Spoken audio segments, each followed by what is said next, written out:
after too many times, too many songs in a row.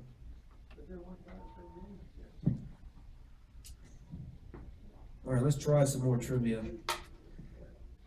This one's going to be different, though. This is going to be about Hollywood veterans of World War II. Hollywood veterans who were also veterans of World War II. Number one. Before appearing on the big screen as a thing from another world, and on the small screen as a Kansas Marshal, this veteran won the Bronze Star and the Purple Heart as a result of a leg and foot wounds at Anzio in 1944. Who was this 6'7" Norwegian American? Really tall guy. He was in what was it? Gunsmoke.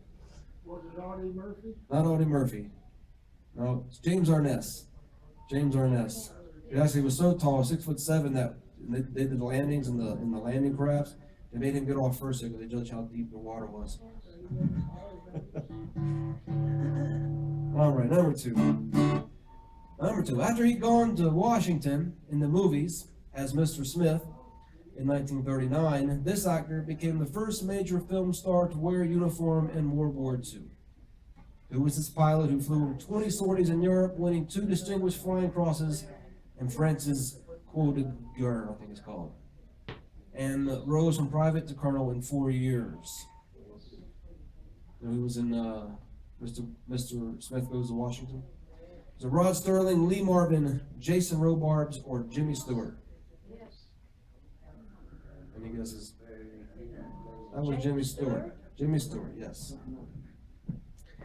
All right, let's see. 2 more. Before acquiring a death wish or serving in the Dirty Dozen, our next hero flew 25 missions as a gunner on B-29s in the Pacific.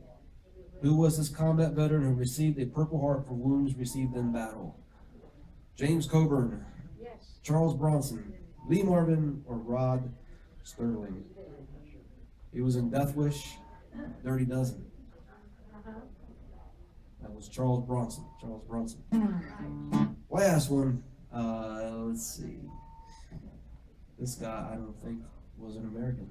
No, he's a Brit. This guy's British. Before traveling around the world in 80 days on the screen, he joined the British Army's Rifle Brigade and then the Commandos before seeing action harassing the enemy behind German lines in the secret Phantom Reconnaissance Regiment.